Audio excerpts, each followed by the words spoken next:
महाभारत में ऐसे कई योद्धा थे जो बेहद ही शक्तिशाली थे। उनका मुकाबला करना मतलब मौत को दावत देने के समान था। ऐसे ही एक योद्धा थे पांडु पुत्र भीम।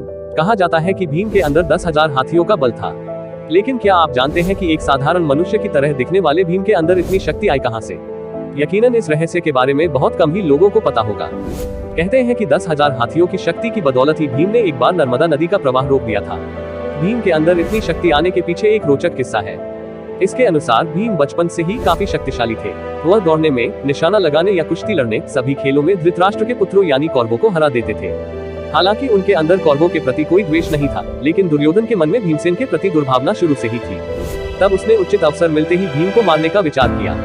दुर्योधन ने एक बार खेलने के लिए गंगा तट पर शिविर लगवाया और उस स्थान का नाम रखा उत्कलक्रीडन। वहाँ खाने पीने से लेकर खेलने कूदने तक सभी व्यवस्था की गई थी। दुर्योधन ने 5 पांडवों को भी वहां खेलने के लिए बुलाया और एक दिन मौका पाकर उसने भीम के खाने में जहर मिला दिया। जब भीम ये विश्व भरा खाना खाकर बेहोश हो गए, तब दुर्योधन ने दुशासन के साथ मिलकर उन्हें गंगा में फेंक दिया। भीम मूर्छित अवस्था में ही पानी के रास्ते नागलोक पहुंच गए। वहां सांपों ने उन्हें खूब डसा, जिसके प्रभाव से उनके शरीर से विष का असर कम हो गया। इसके बाद जब भीम को होश आया तो वो आसपास भयंकर सांपों को देखकर उन्हें मारने लगे, जिससे डरकर सभी सांप नागराज वासुकी के पास गए और उन्हें पूरी बात बताई। सारी बातें जान लेने के बाद नागराज वासुकी आर्यक नाग के साथ खुद भीम के पास गए। वहां जाते ही आर्यक नाग ने भीम को पहचान लिया।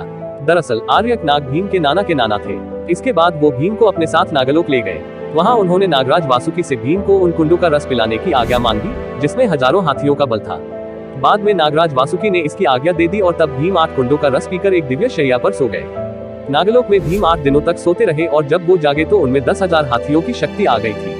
बाद में वो हस्तिनापुर पहुंचे और माता कुंती और अपने भाइयों को दुर्योधन द्वारा उन्हें विष देकर गंगा में फेंकने और नागलोक में जो कुछ भी हुआ सारी बातें बताई। तब युधिष्ठिर ने भीम से कहा कि वो यह बात किसी को भी न बताए। तो इस प्रकार भीम में इतना बल आया। जानकारी कैसी लगी कमेंट में जरूर बताएं और इसी तरह की जानकारी के लिए सब्सक्राइब करें।